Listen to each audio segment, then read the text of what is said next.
All-American Dish, your dish authorized retailer now. 800-570-6630. 800-570-6630. That's 800-570-6630. Offers require credit qualification, 24-month commitment, early termination fee, and e-auto pay. Restrictions apply. Call for details. There's a new food show sheriff in town, Podna.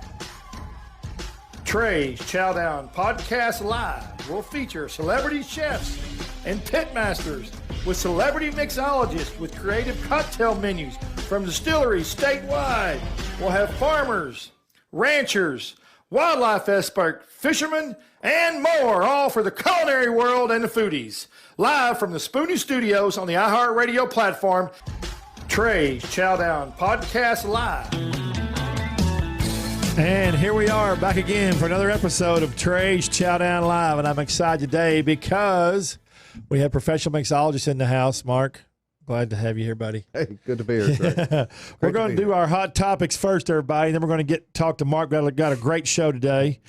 I've got some awesome hot topics. Of course, today is National Fajita Day. National Fajita Day. All right. I spent about 8 or 9 months finding the best fajitas in Dallas-Fort Worth in North Texas, and then we released the article today. And it's, of course, at Trey'sChowdown.com. So if you're looking for the best fajitas, Trey'sChowdown.com. That's Trey with an E, and it's going to be right under Chow blogs. And I visited some great fajita places and got some great suggestions for y'all. We've got a list of about 13 on there, and I've got the 3 top winners and all the rest of them. They're all really, really good. It's just, and a lot of flavor. It's just the ones that won have a different niche and a whole different flavor profile than the rest of them. Also, we have the new El Rincon that opened up in Frisco, and it's open and rolling. So if you're in the Frisco area, they have one in Carrollton too as well. But Frisco is opened up, and they're also right now we have one under construction in Addison. Everything is made from scratch every day. They go in the morning early to hand roll all the tortillas. They've got a fantastic menu. Their tamales are so good. I featured their tamales on ABC last year on an ABC special for the best tamales in Dallas-Fort Worth area. I took a ride over to the new Cowtown Brewing Company because Daniel Vaughn, Texas Monthly, said they had one of the best pork chops. And I'll tell you what, it was big, thick pork chop. Had a little pepper flavor to it. It was so good, we ordered 2. And we tried their brisket queso. They've got all kinds of stuff. They also have craft beer. They've got growlers. They have Wi-Fi, but they have bacon-wrapped jalapenos, which are some of the best I had. Fresh chips with brisket queso. They've got great sausages, meats, briskets. So if you're in Dallas-Fort Worth and you like craft beer and you like craft barbecue, award-winning craft barbecue, head over to the new Cowtown Brewery. Little trivia today before we start. This last quarter is the first time in history that restaurants outpaced grocery stores in food sales. All right. Ever in the history of America. So people are actually spending their money eating out now, which is more than they are going to the grocery store, which is phenomenal change from what it used to be. It wasn't even close in the past. I'm right there with them. Yeah. I love Market Eatsies. That's my Take job. care of my bachelor needs. That's right. That's what I do. Okay, this episode, because Mark is here, Mixologist, is brought to you by Varghese and Somerset Criminal Attorneys. They have award-winning criminal attorneys here in DFW. They do all of Texas. If you're like me, sometimes you make bad decisions every once in a while. Sometimes it comes back to bite you. Call Varghese and Somerset downtown, and they're gonna their win ratio on stuff is amazing. So look them up, Varghese Somerset. All right, we're going to get down to business here with Mark. Mark, thanks again for coming today, buddy. My pleasure. I really enjoy having you. My pleasure. It's fun to see how you daywalkers do all this during the day, too. Yeah, that's right. Daywalker's microphone look close. Oh, I'm sorry. Yeah, that's all right. Yeah. I met you a long time. I can't remember when I met you a long time ago. It had to be 2000 or something. I met you a long time ago. Probably. That would have been back Shamrock days. Yeah. Oh, yeah. That's right. That's exactly right. Yeah. Oh, yeah. I worked 9 years for the Irishman. Yeah. Still working for his family at Thompson. That's right. That's his stepson. His son, basically, Will Wells and Glenn Keeley. So 13, 14 years working for the McIntyre family now, Yeah. So we were talking a little bit earlier. We talked about, where are you from originally, though? You're not from Fort Worth. Where are you from? Roanoke, Virginia. Roanoke, Virginia. Isn't that where the FBI is? I think Langley. That's Langley. That's Yeah. closer, or the other That's side, close. or Alexander, D.C. Yeah. But my family, my older sister, brother were born in D.C.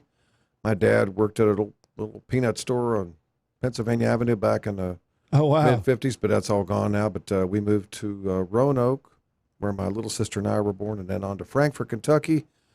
And then we came to Richardson, Texas. And Boy, it was small then, wasn't it? Yeah. Woo! Richardson was small family Farmland. farms, Yeah. and all the space program entities that were working together, Grumman and Yeah. TI and Collins Radio, everybody that were working together in the 60s to put a man on the moon, Yeah. or To put men on the moon. Yeah, Man on the Moon. Yeah. Which we did. Yeah, yeah. So I take it personally, but we did. Yeah. yeah, we did. So you and I talked earlier. It was funny. We've talked before, but I was asking about when you decide you want to get behind the bar, and you tell us a story about when you decided, because it's a very funny story. It's a long process. I mean, I started in kitchens, and I it's funny because I do remember I was running a little ski resort in Bayfield, Colorado. I had moved out there from Lubbock with this girl, and we were living out in the valley of Bayfield, and we were everything at this little. I was dishwasher, bartender, cook. You were the one-man show. Yeah, but I remember this guy ordered a rum and Coke, and I still remember it like it was yesterday. It was 1981, and I was terrified, and I didn't know what to put in the glass first. I had no idea. Ice, Coke, rum. I totally. I kind of use that discomfort when I get in a jam now. Yeah. To remember how silly that was, and because it's always a little bit of a mountain each shift. We talked about how busy it gets sometimes, the pressure on a bartender to multitask, take care of 40 people at once, and and you just have to keep in your mind that you will get through it. Yeah, it will pass. It does get crazy. Yeah. So you made that rum and Coke? Made that rum and Coke, and then spent a lot of years still in the kitchen, every now and then bartending. But I was at Fridays also in the early 80s in Addison. Fridays in the early 80s was kicking it. They were busy. Oh, man. Fridays was basically a Farrell's ice cream for adults in those days. Dallas was a very strategic Fridays. It was the second or third one to open. The Greenville Avenue Fridays dominated Fridays revenue for decades. Paul Hyde and his bunch, they went on to start on the border. Right. Him and Cisco, yeah. But Fridays was something else, and everything was made from scratch. The bar program there was insane. The bar program there at Fridays is kind of what they do at Employees Only now, where you're a bar back for 1 or 2 years, and then at the end of that 2 years, if you get the okay from all the other bartenders, you get to get promoted. If not, they show you the door, basically. Yeah. But they want you to be trained. They want you to be trained immensely before you get out there and serve the customer. Make sure you can handle any situation at all, and that you can do anything that bar requires as far as juicing, prep, or and also stepping up and creating the drinks. But Fridays used to be the pinnacle of the whole thing. I don't know, it's hard to believe now, but they were something else at that time, yeah. So that's where you started. You told me you came out. Well, I got a little interested, and then I was in kitchens for years, and then I did sommelier work. I started doing som work in Dallas in the mid-'80s, and then in Hawaii at Michelle's Colony Surf. Took my advanced exam, and I was very fortunate. We got them to come out and do the MS exam in Hawaii for that one shot.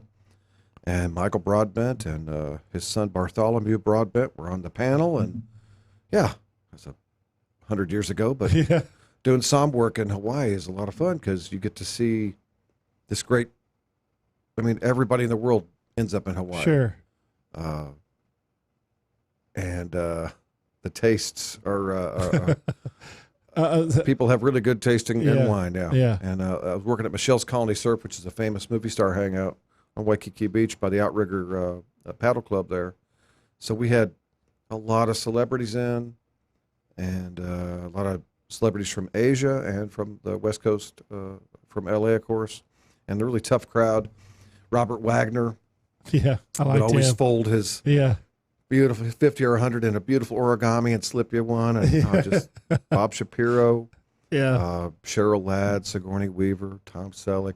All these guys were regulars there. They had condos upstairs. Yeah.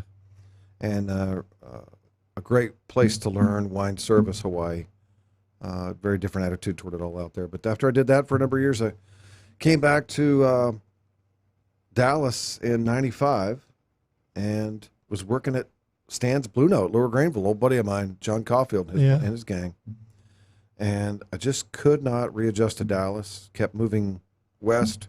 Yeah, he couldn't readjust to after Hawaii. I had a tough time readjusting to Dallas. And, you want something more slower pace. Came west and ended up settling in Fort Worth in '97. Yeah, and never looked back. Never looked back. And so you told me one time what made you want to be a mixologist. What you saw, you came out and you saw the bar guys counting money with the machines. Yeah, at Fridays, those guys they had so much money at the end of each shift, they needed a money counter like they have in Vegas or at the bank. Yeah, like you saw count Scarface. Their shift money, and it took me quite a while to figure out that they were making insane money. Of course, they were slinging drinks, working their tails off, but yeah, they were making a great living at it. People think, to me, there's a difference between being a bartender and a mixologist. To me, there's a huge difference, and there is. And it's what do you think? What, like you're the extreme. You're very detailed. You're OCD. I watch you make drinks. I watch you learn. You basically learn something every shift. What do you think drives you to do that? What makes a mixologist be that instead of a bartender? Well, I kind of think of myself actually as more of a tender a bar, because when you tend bar, you're doing the whole package. You're creating drinks that you have to by a specific, very tight recipe. You're also ready to do something off the cuff for somebody. Plus, you're handling that crowd.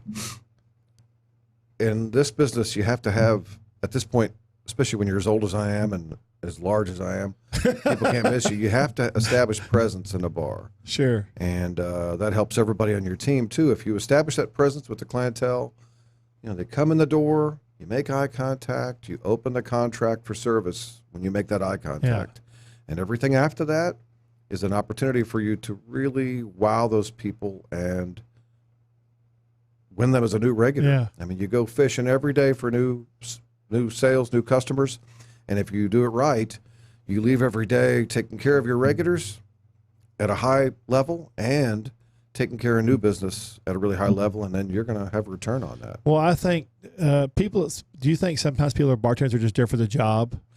Sure. Yeah. I'm putting my way through school or whatever. I've got this career I'm working on.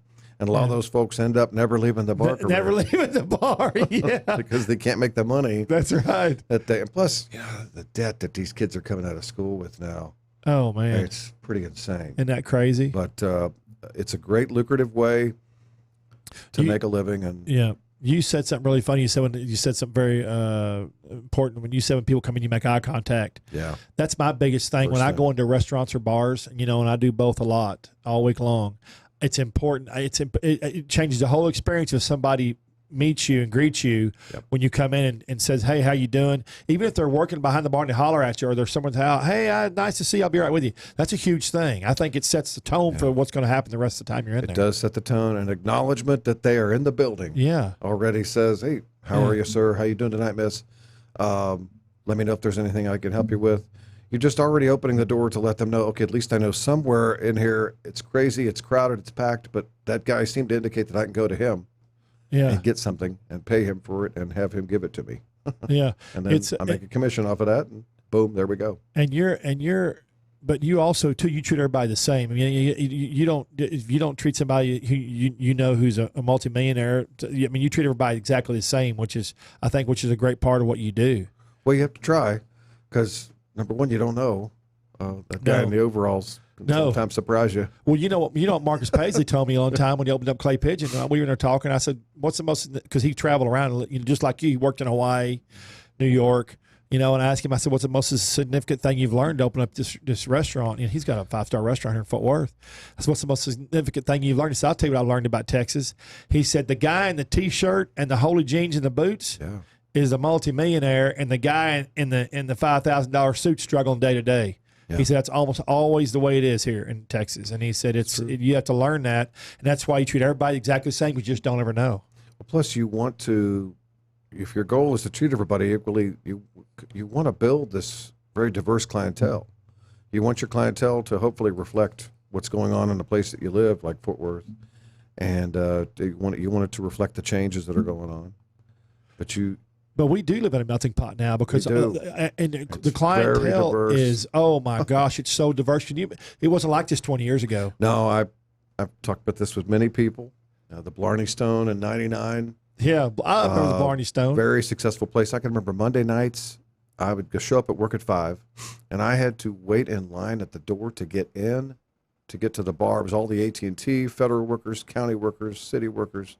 Matt owned that market, and they loved going in there and saying hi to the Irishman. And yeah, oh man, the smoke in there, you could cut it with a knife. Oh, yeah. But yeah, that's the truth. it was a different world downtown in 1999. You know, you said totally different world. You just made me think of something. You said you cut it with a knife. Oh man! Remember back on when I used to fly Braniff Airlines, when Braniff was still in business, you'd fly overseas. Back when I was flying with my family, everybody'd smoke on the airplane, and all you could just the smoke would sit just above the seat, just above the head levels. Yeah, it hovered all the way back in the plane, all the way hovering, just like a cloud of dust. Just woof. Plus, you had.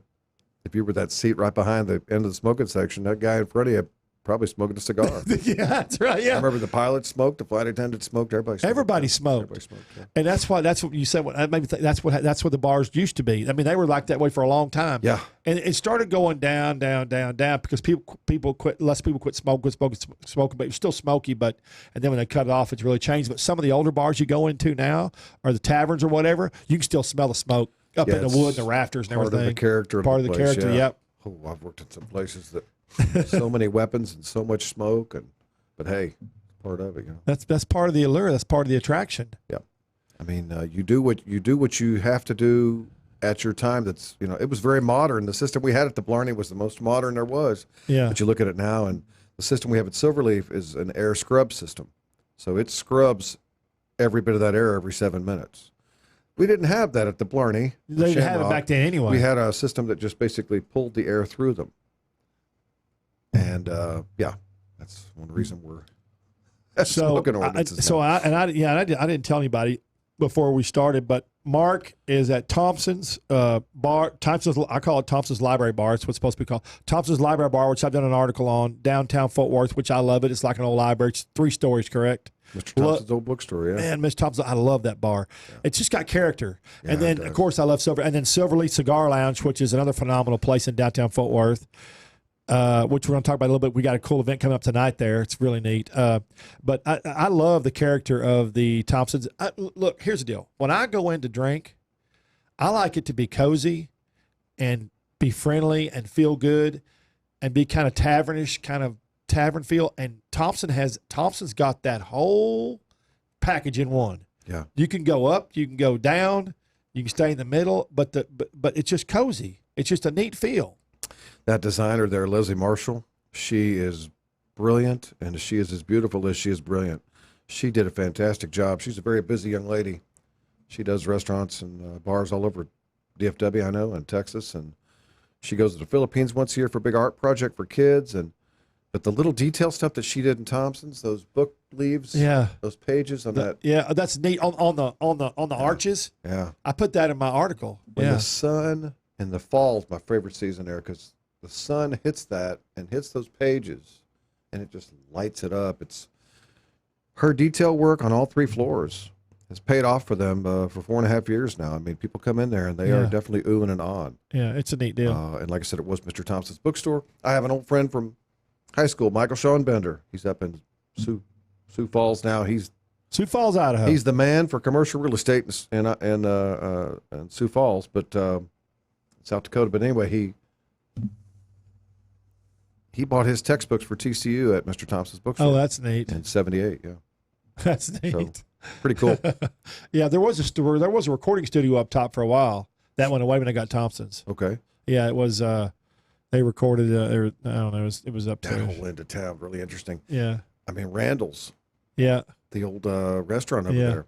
That 3rd floor was an old XXX video store, and the old reels were still up there. Oh, you serious? Thousands of them. Yeah. When they were running it later as Randall's, you go up there. It's crazy. They just left them up there. Yeah, I think it had been a hair salon on the bottom floor, and it was a XXX video shop on the 3rd floor or 2nd floor.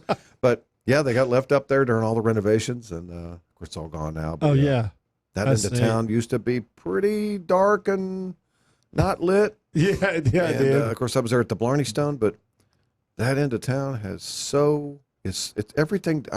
the downtown is it's so much thriving and dynamic, and it just gives you this feeling with all these young folks from here and moving in, that there is nothing but great future for downtown. Yeah, for the whole city. So I want to ask you, when did you decide you wanted to be a mixologist, not a bartender, or did you just know right away? Or was this something you just knew right away, or did you just progress? Progressed into? Well, working for Matt, very fortunate working for McIntyre. I got to see a cross section of basically everybody in Fort Worth. We had school teachers and janitors and dog catchers and people that worked at the zoo and corporate executives and judges and attorneys. They were all in Matt's bars. At the time, late 90s, early 2000s, I mean, Matt built the nicest bars in the city. Yeah. And he always built these custom sinks. He always built his bars custom to fit his style and just comfort, lots of comfort. Like I said, for that time. Easy working comfort. Easy for the workers to do their job, easy for us to reload, reboot, and for us to work on our own if we had to, because a lot of times Matt's philosophy was if you have to handle it yourself, let's set the bar up so that you can handle it yourself. And, sure. I mean, Matt owned those people. He owned that market. Just made people feel comfortable. And we did a Guinness right. That's the thing now, too. For when I was building pints of Guinness in the late 90s, early 2000s, that's what we're doing now. We're building the equivalent of it. When I make a Sazerac or an old-fashioned now, I'm doing the equivalent of what that product was in 99, which was a pint of Guinness drawn the right way. Okay, now I'm a whiskey and vodka drinker. Say again, when you make what? When you are making an old-fashioned or a Sazerac, old-fashioned, you can't do those fast.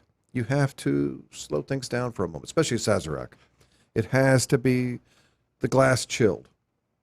Start your setup, the Peychaud, the Ango, the rye or the cognac, stirred gently while that glass is chilling. Then that glass is chilled, you absinthe rinse it. To me, every time I do that now, it's the same thing as me waiting for that Guinness to settle before I pushed it in front of the guy. Oh, that's right, yeah. Because you can't rush that pint of Guinness. We used to do the old Queen's pints, the 20-ounce Imperial pint. Does it change the flavor profile if you don't take your time and mix it correctly? Does it change it? Absolutely. It also changes the presentation, too, which is very important. Yeah, because you can't, if you rush a Sazerac, I mean, that's a drink it's very boozy, very spirit forward. And what's all in a Sazerac? So much of it's visual and olfactory. So you want them to see you beforehand doing that lemon zest and doing that absinthe rinse, and they're already smelling that. And then when it gets to them in front of them, that's really a big part of the experience. They saw you go to all that tender love and care, take that rind around that glass, absinthe rinse that glass properly, and then to slowly pour that over that lemon peel, that just barely chilled, non-diluted, straight spirit. It's a beautiful thing. And then you get to see people just sort of take it all in. And you know you're good at what you do, right? You just explained that drink and made me want one right now. Oh, well, you know why? Never too early for a Sazerac. It's passion, though. It's passion for you. Well, I appreciate that. I've watched you for years now, and it's passion. And it's just like I tell about these chefs. There's a difference between chefs and cooks. One has passion. One's there for a paycheck. There's a big difference. Well, I appreciate that. Yeah, you're passionate. I just love to go in there, sit and watch you work. It's being in the kitchens teaches you to start and finish a shift. Sure. And that comes in handy in a bar too, because at the end of the night, you still got to leave that place right for the next guy. Yeah, it's hard sometimes. Yeah, I know. Yeah, I know. Oh, it's hard. Well, if you go into some of these big bars, like because I do reviews and stuff all over the place, so I mean, on the weekends I might be in 15 or 20 places at one time, in one weekend. So I have to come and go, and sometimes you'll come in, but right before a shift or after a shift, someone will say that person didn't feel this, they didn't cut the fruit, they didn't do this. I mean, the whole time they're just bitching, and it's just so you can see what kind of goes on back there as far as it's a battle. It's a battle. Got to be at the ready. Mixologist versus bartender. There's a difference. You would never leave your shift undone. You got to be ready for that because it goes from 0 to 60 really quickly.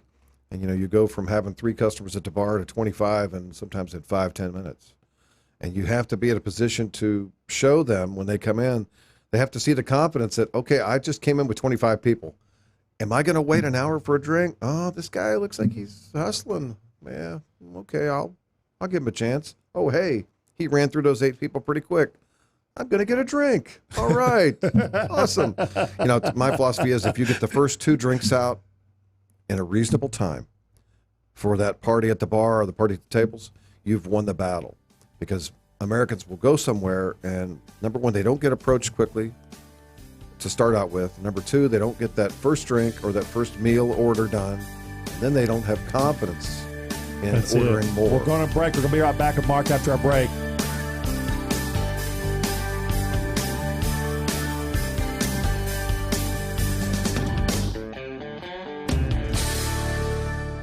If you're trying to quit drinking or doing too many drugs, listen to me. You don't know me and we'll never meet. I had a problem like you once. I drank and used to party a little too much till it got out of control and almost ruined my life. I realized I needed help to fix my problem before it totally destroyed me. If you've tried to fix your drinking and drug problem and you know you can't do it alone, you need to call the National Treatment Advisors. They'll immerse you into a 30-day program to replace your old habits with new habits and totally change your life. And if you have PPO private health insurance, the entire program may be covered. Fix your problem right now before it gets any worse. Get clean. Call now and learn more. 800-296-1252. 800-296-1252.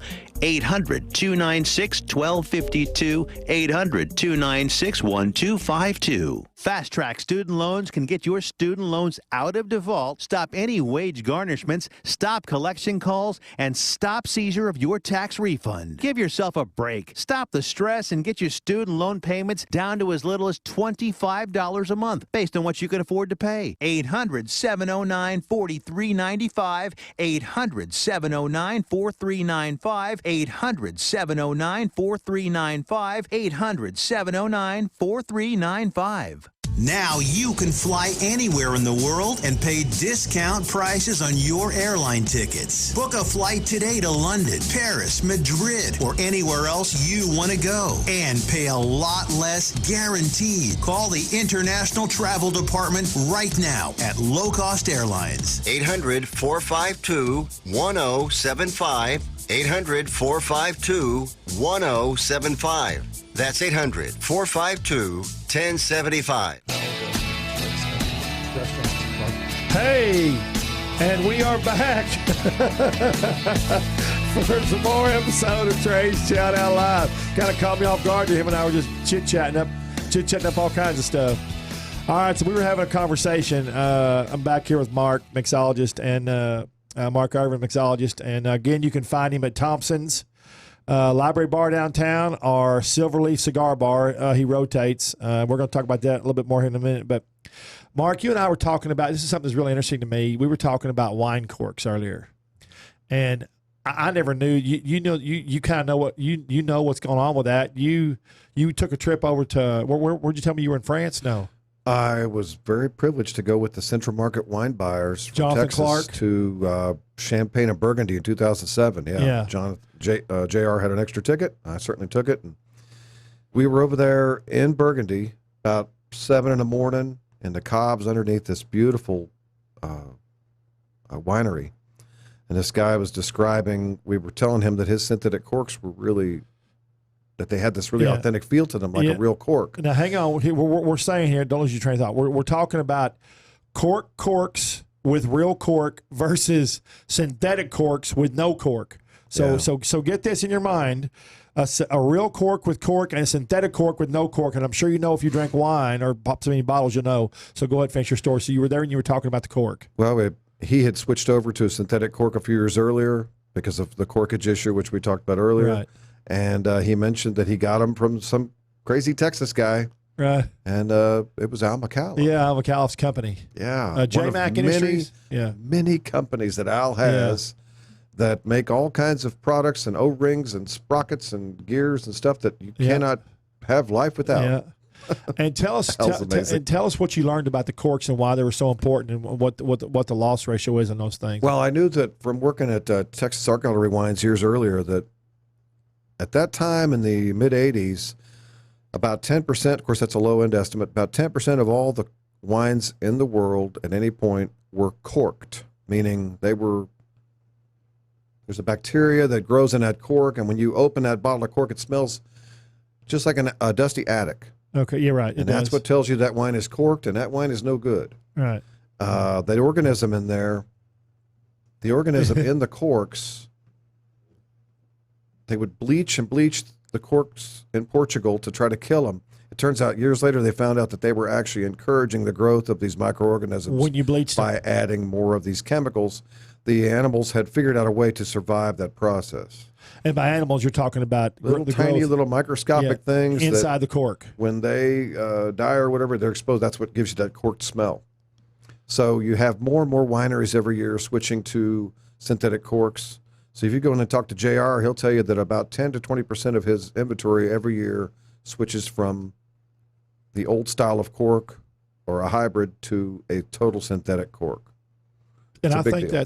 I had no idea that they lost that much product and much wine with actual cork. Yeah, you know? when you're talking about 10% of, say, a vintage of Lafite or Petrus or a Mouton, you're talking about millions and millions of dollars. Yeah.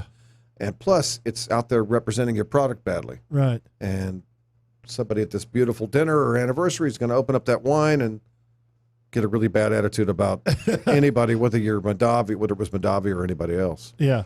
So that's Because what it's you all said. because related to the cork. Yeah, recently, like I said, they've discovered that they were helping it along, but they still haven't found a way to actually kill those organisms. So you'll see more and more synthetic corks and screw caps. So why do you think, Every as a day. winemaker, they just wouldn't all go to synthetic? Because some of them just don't. Just it's an old traditional type using the Well, cork. That's why they're going to screw cap too. Yeah. And but the consumer had a real aversion to that. Oh boy, because they think screw cap means cheap. Yeah, but not anymore. Yeah. And as JR will tell you, like I said, you got to get him on here because Yeah. he will sit and tell you that watching that whole transformation happen, people are very comfortable with that now. Yeah. It took about 10, 20 years, but they're totally fine People with just it don't now. like change, do they? Yeah. They want that old feel, Yeah. but they also don't want to open up a battle spoiled wine. So Boy, it it's a trade-off. stinks. Boy, if you open up one of those, boy, it just smells It's awful. terrible. Yeah. Woo. Bad. Okay, so I want to know. Let's get to Thompson's Library Bar. So, what is your top three favorite drinks, mixologist drinks that you like to make at Library? Well, we do. Not Library. It's funny 'cause Thompson's. when you think about, we were joking about this, a few of the guys and young ladies, they have such a diverse and talented staff there. It's kind of a social experiment in a way, Thompson's is. It's happened very organically. The way we've grown the whiskey collection, the way we've grown from some fairly simple cocktails when we opened up 4.5 years ago to basically the bar is so high now. I guess I love the old classics, the Ramos Gin Fizz that we do a lot of there, all the great sours with the egg whites, and we do a lot of flips there with whole eggs, which totally surprises me that Fort Worth loves those, but they do. Okay, I'm not a big cocktail drinker. I drink them when someone has a new drink come out, or when I'm at a review or something, or I'm at a dinner, one of these 5-course dinner or something. What is that drink? What's that drink called? The flips have a whole egg in them. Okay, so So- how do you make this drink? What's the process of making it? The Flip. flip. So a flip is a drink with everything in it. We had one last year that Conrad put on there. It had a bacon rendered Buffalo Trace bourbon with cream, with a whole egg, and I think there was had to be some butter in there somewhere. We had every food group in that drink. Was it good? It was delicious. Yeah, not a light drink at all, but really delicious. Right now it's summer in the Keys, which is a lot like a key lime pie. It's a whole egg. That's the name of the drink. and Summer in some the vanilla Keys. syrup, fresh lime juice, whole egg, a little bit of Dolan Blanc, and some gin. And once again, a flip with gin. And people, it just makes it very rich, makes the drink almost like a baked pastry. Good, Yeah. not rich. It's delicious, yeah. But I still like the old standards. We make a lot of old fashions there and styles of old fashions. And When you say styles of old fashions, what do you mean? Is there different styles of old a fashions? stirred drink with a few simple ingredients, some bitters, a sweetening agent, and the 100 Years of Solitude there. Right. Jalapeno agave. That's a cool name. 100 Years of Solitude. Syrup What is in with, that? paired with a little bit of orange liqueur to balance that. Then the Buffalo Trace bourbon, a little bit of orange bitters, and then we flame that rock with a little atomizer of Angostura bitters. Uh-huh. It smokes that rock, it smokes that glass, and very popular style of old fashioned. Is that in a short glass? On the big rock? Untitled number 2, Tullamore Irish whiskey with a little bit of cold brew, vanilla syrup, black walnut bitters, but simple, look simple outtakes on the old fashioned, stirred, simple ingredient list on the big rock, and yeah, people love them. That's it's amazing. not diluted. These are drinks that are spirit forward. Your stirred drinks are very, very little dilution going on, so it's all the spirit. It's all the spirit, yeah. So which means it's all the alcohol's there.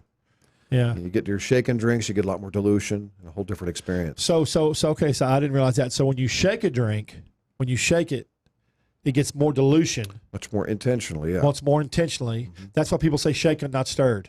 Right, and or stirred, not generally shaken. speaking, your shaken drinks are the ones with citrus added, and so that catalyst you need to shake to get everything opened up. That little bit to of open up the flavors. Yeah, it's also the secret of French baking and pastry chefs is sure. a little bit of jus de citron in the right place, the right moment, in a dough or whatever or a little bit in the icing can make all the difference in the world. Same thing.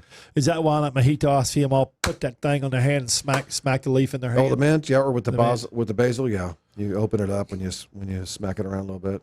That opens up the pores. Mojito, fajitos, yeah. You make a lot of those? The Mojito is an extremely popular drink.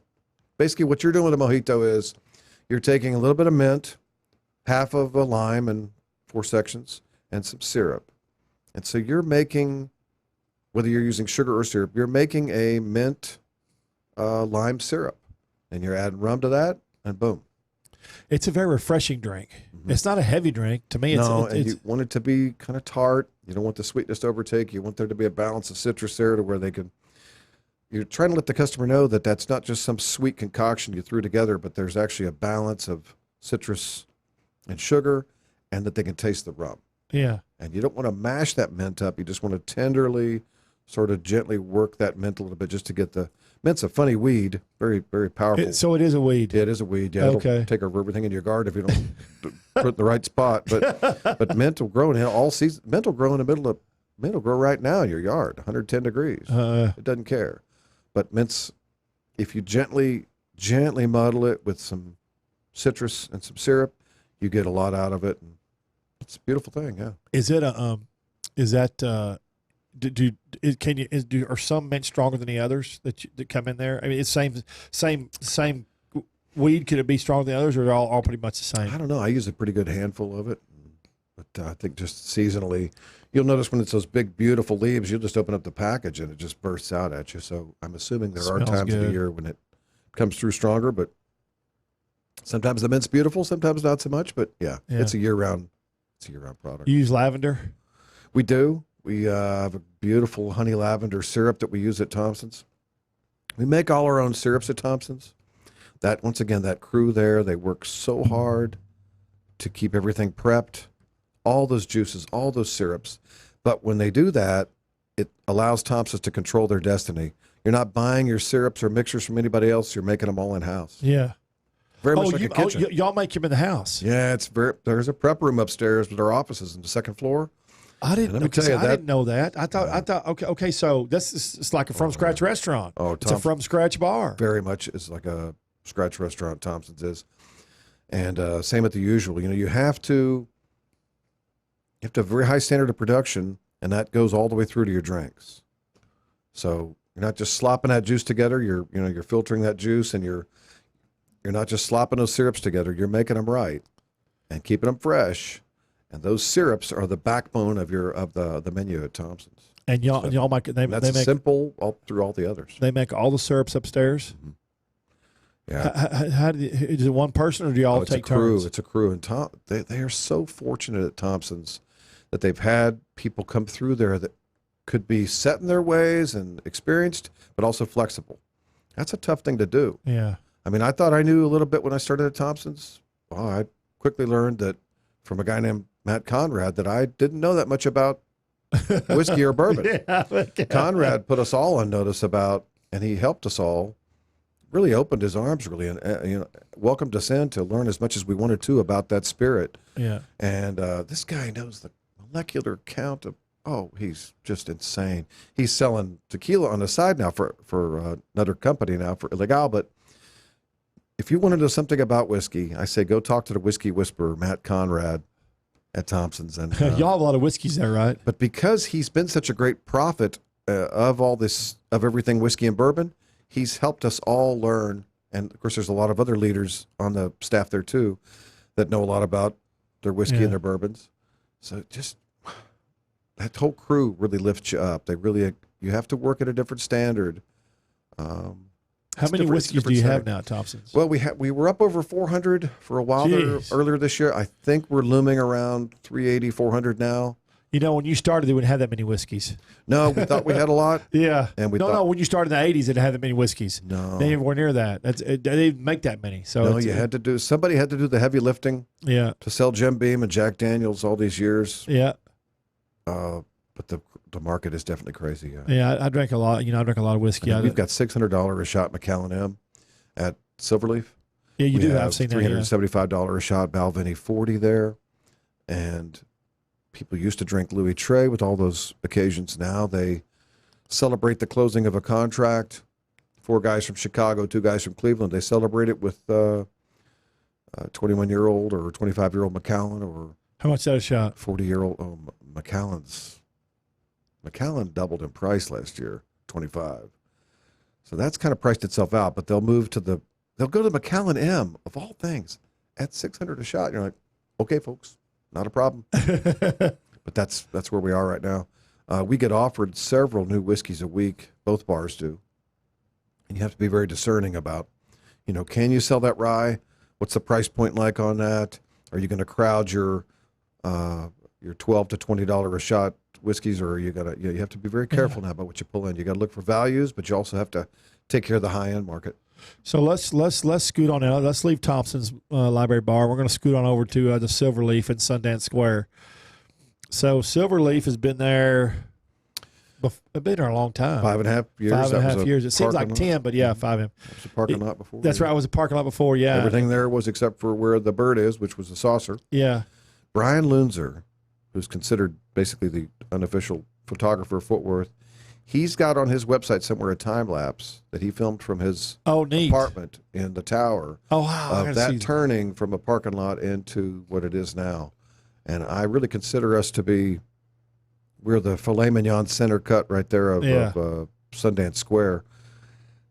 Not only because the Sundance guys are in there all the time, they've got a locker there, of course. Some of the most approachable executives you'll ever meet in your life are Johnny Campbell and Dale Castelloot. Yeah, these guys are just amazing people, and they know what they're doing down there. They have a clear vision, although it seems clear. Who knows how it all came about, but they seem to have this beautifully clear vision of what they have to do to make people feel comfortable. They had 78,000 people downtown last year for the tree lighting. Isn't that crazy? Yeah. They've done a good job of securing everything. No, they've done a fantastic job. And people feel safe downtown. You'll go out any time of the night or day, and at Sundance Plaza, there's kids, and somebody's down on one knee proposing to somebody for marriage. It's one of the safest downtowns in America. Yeah. I mean, it's definitely changed from 99 at the Blarney. Oh, boy. Yeah. Never did it ever. XTO really helped that whole thing a lot. XTO's, when they came in and bought those properties and enhanced them and put those cameras up, and now we have all the hotels happening. Omni going to build another tower. Yeah, it's just a feeling of growth, vitality, and smart growth. You feel like it's not just this haphazard stuff. No, it's planned. No, it's planned. It's all planned. Sundance is 35 blocks now, I think. Yeah, and they keep ooching it out. They're using the ooch method. I think the people around them, too, realize they have to perform at Sundance's level to compete downtown. Or they won't. So other businesses coming downtown know they have to have a clear parking policy. Yeah. Yeah. Like Sundance does, and it helps. Yeah. They've created a great situation. They took a stance in that parking, but they got it all figured out. Yeah. They got it all figured out. Let's move inside Silverleaf. Interior is beautiful. It's very cozy, very comfortable, very, very rich, very classy. Had the big humidor there. I love the humidor. Just always smells so good when I go in there. Got the beautiful bar. Got the little patio. And the great thing about the patio at Silverleaf is it's not after noon. It's not in the sun anymore, so it's you can sit out there after 1 o'clock, and you don't have any direct sun, which is really neat. That and we're doing some expansion on the lockers. We've had we're on about a year and a half wait for our lockers there. So they're going to add some more lockers in that hallway. We're going to do a little bit of a build out within the place within our existing square footage now to enhance service and to enhance locker accessibility in that end down there. But that's an air scrub system. We talked about that before. Yeah, the air scrub. Explain the air scrub system, Tim. So, that's neat. Well, they put that system in that was basically designed for twice its square footage. So whether they did it by accident or intent, who cares? That's a great thing that they did, because it handles a busy Friday, Saturday night with no effort at all. And you'll see that smoke dissipate really quickly in there. Basically, most nights you can't see the smoke at all. It's that good of a system. Yeah. Plus the high ceilings help out a lot. Yeah, it pulls that smoke through there, filters it out, and sends the clean air back out, correct? Yeah. I'm scrubs every molecule, every 7 minutes, every bit of air and air scrubbed. Yeah, I'm making it sound simple, but it's not. The system is not simple, but I'm making it sound, for layman's terms and time-wise, I'm making it sound simple, but it's not simple. But it works. And cigar smoking, and we sell a lot of pipe tobacco there. Whole new upsurge, and people wanting to smoke a pipe like their uncle or granddad or dad did. A lot of female cigar smokers. Yeah, you see a big growth in that market. You see a big growth in the market for certain price point cigars. Sure. We talked about Mr. McAuliffe's cigar line earlier being very successful there. Tonight we've got Mario in. That's right. Tonight, Friday, at the cigar bar, Silver Leaf Cigar Bar in downtown Fort Worth, they are doing hand-rolled cigars by Mario. Yeah, Mario comes in once or twice a year. I may be wrong about that, but just does a great job. And he makes rolling cigars look sexy, doesn't he? Yeah, and he just where's he from? God, I'm not sure. He may be from Cuba, but I'm probably wrong there. I think he may be from Nicaragua, but just a great guy to talk to. He's got the greatest job in the world, and he does a great. He loves what he does. He's got passion about those rolling those cigars. Yeah, these are not something chintzy or cheap. These are beautifully hand rolled, on the spot cigar that you'd be such a difference in flavor when that happens. It's kind of like getting a fresh steak. You know, it's just it's beautiful, and just the whole feel there too. Cigar smoking is about setting time aside, enjoying it. It's about locking some time aside either for yourself or for a couple friends to sit and savor a product that has a lot of love and care rolled into it. Cigars, everything about the cigar business is about tradition, especially with the really great producers. Right. They have such a high standard. We're a Davidoff house there, and they have such a high standard at Davidoff that they just don't let anything slip through the cracks. You have a cigar maitre there too, right? Well, we got a couple, between Jake, Roger, and Eric, you are pretty well covered on all field. We lost Molly Kate recently to Alaska, but hey, Molly. But we have Alaska. Molly had been there since we opened. Molly Kate Bannister. Oh, that's right. That's right. Her husband was deployed South Korea. He got redeployed to Alaska recently. They're up in Anchorage, and we miss her tremendously. She was one of our certified. Ooh, that's going to be a change. Oh yeah, but Eric, Jake, Roger, between those three, there's nothing left uncovered, and so they can actually read your mood and your needs that night, and get you set up with the right cigar for that night, for that moment. So what's the favorite drinks you make at Silverleaf, or what's the most common drink at Silverleaf? You have our house old fashioned, and quite a lot of straight whiskey or Scotch whiskey or Irish whiskey on the rocks there too. Yeah. I like my whiskey with one big rock. Yep. Yeah. Same with that. A lot of rums by the straight shot rum on Big Rock, as the Kappa or the Zaya. You make old fashioned the same there, and of course you could do an old fashioned out of any of those too. Yeah. We make quite a few rum old fashions. Rum old fashions. Tequila old I've never had one of those. Yeah. Same thing. You can gin old fashioned, rum old fashioned. Same principle. A little bit of a sweetener, a bitters of choice, and a little slight chill on a stir. But slight chill. Gin old fashioned is a great thing. You said gentle old fashioned? A gin old fashioned. Gin old fashioned. Oh, I can't. Yeah. Basically, you're drinking kind of a pink gin. But I tell you what, if you do it with the right gin, in the right mood, come into either there or Thompson's one night. We'll do you one with the old Tom, the wood aged gins. Yeah. And that's a beautiful thing. But you definitely want to get a wood aged gin for that and try that. So a little more flavor. More flavor. Does it cut some? Because gin sometimes has is real harsh. Does it cut some of that down with the It does, and plus, if you look at Bar Hill, Old Tom, or a lot of the Old Tom style of wood aged gins, even Waterloo out of Austin, makes a great old fashioned.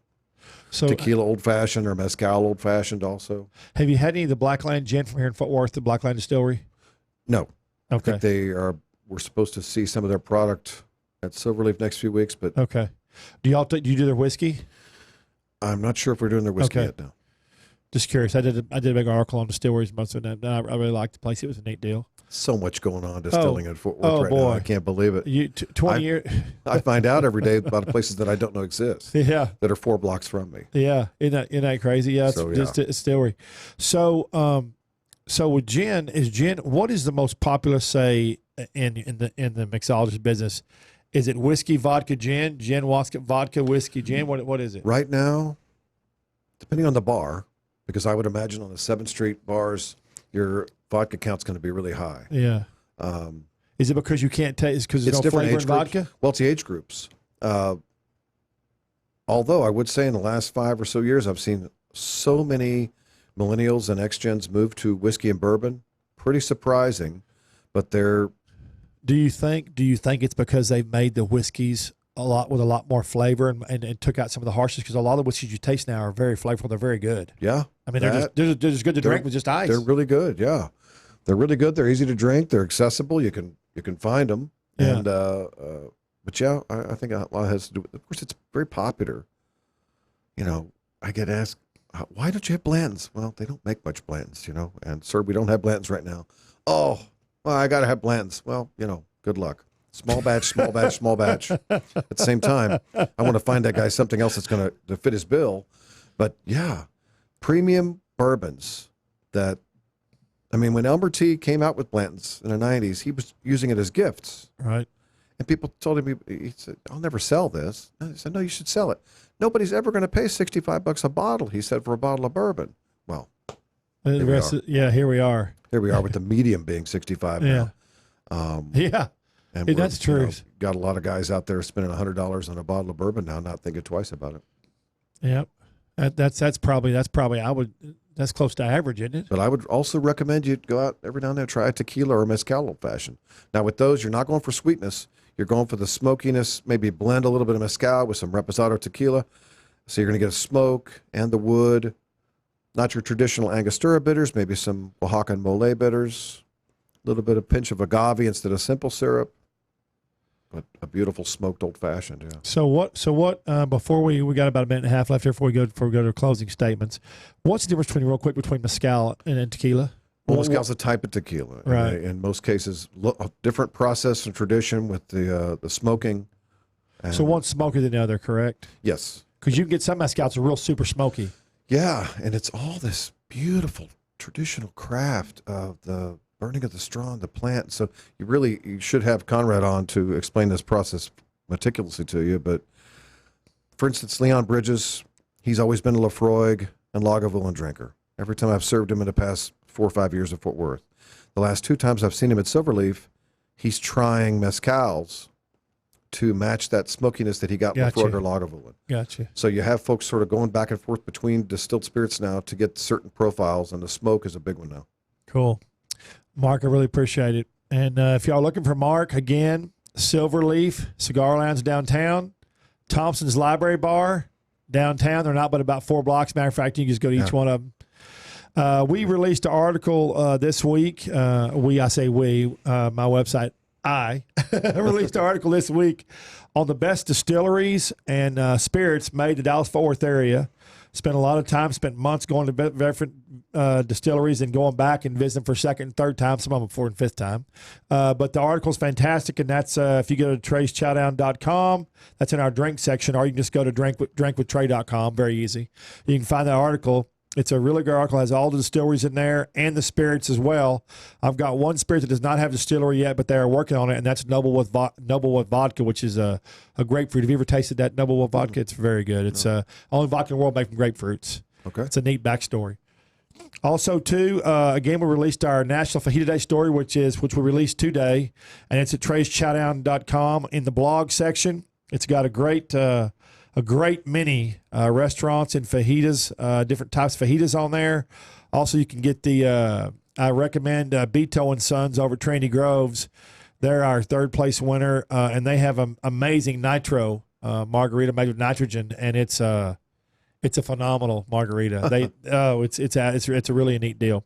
You can check that out. If you're trying to get any other information, Trey's Chowdown Live, our podcast is now, you can get on anything. Get on Spotify, iTunes, iHeart, Dash Radio. You can Google us and find us anywhere, which I'm very proud of. And anything else you want, we have our free restaurant guide at treyschowdown.com in the restaurant section. We have our free Texas barbecue guide if you're looking for Texas barbecue. And we have the free chef's guide, which has a lot of the local chefs that I like, that everybody should aspire to go see and meet and eat some of their culinary experiences. And that's at treyschowdown.com. Just look for the chef's tab. Our whole website's a fantastic deal. Mark, again, I appreciate having you here. My pleasure. Yes, sir. And I'm going to probably come see you tonight at Thompson's. Good. Everybody else, we'll see you next week. Thanks for listening. Adios.